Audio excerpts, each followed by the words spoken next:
Sur ce tarmac du bout du monde, c'est l'unique rotation quotidienne qui donne le pouls du festival. Mais ne vous y trompez pas, cet avion est plein à craquer. Chaque siège est une denrée rare. Pour espérer débarquer sur la terre des hommes en cette période de fête, l'improvisation est interdite. Il faut batailler pour obtenir sa place. Réserver 1 an à l'avance pour être sûr d'embarquer.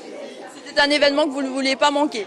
Ah oui, tout à fait. C'est la première fois que je viens et plusieurs fois j'ai loupé et cette fois-ci, c'est bon. Mon billet d'avion, je l'ai eu en février de cette année. Donc il faut s'y prendre en avance. Une fois les valises récupérées, direction l'hébergement. Et c'est là que la réalité insulaire rattrape les visiteurs.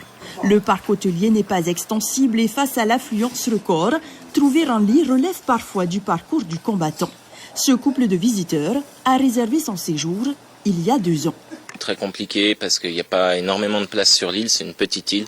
C'est aussi ce qui fait son charme, c'est qu'il n'y a pas beaucoup de tourisme, c'est pas hyper développé. Ça a ce côté encore sauvage et c'est très agréable. Pour accueillir ce flux, il a fallu pousser les murs. Dans cette pension familiale ouverte en 2018, on a anticipé. Ce deck vient tout juste d'être agrandi pour pouvoir recevoir tout le monde au bar. Une mise à niveau nécessaire pour rentabiliser l'événement, car si l'établissement tourne habituellement à 40% en basse saison, le festival, lui, garantit un taux d'occupation de 100%. Nous déjà, par exemple, on a investi dans l'agrandissement de notre bar qui est tout neuf justement pour être capable en fait d'accueillir le monde que l'on attend au Festival des Marquises. Si se loger est un défi, nourrir ce monde est presque une opération commando. Dans ce magasin de Vaipa et la gérante a dû revoir toute sa logistique. Pas question de manquer de produits frais ou d'eau. Par rapport à nos stocks qu'on fait d'habitude, pour le Matavaa, on les a doublés, voire triplés. Par exemple, tout ce qui est viande, on les a doublés.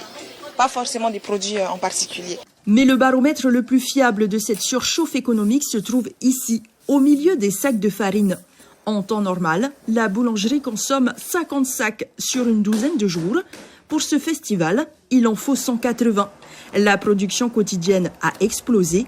De 600 baguettes, on est passé à près de 1400 pains par jour. Pour tenir la cadence, le fournil ne refroidit presque jamais. Je fais pratiquement le double de la quantité. Et aussi, pendant la période du festival, je fais le pain tous les jours. D'habitude, je fais 4 fois par jour. C'est carrément bien pour nous, côté économie. Vivement la fin ou pourvu que ça continue? Ça continue. Une île qui vit, qui consomme et qui travaille à un rythme effréné. Si le festival est une vitrine culturelle inestimable, il est aussi pour l'économie locale une bouffée d'oxygène sans pareil.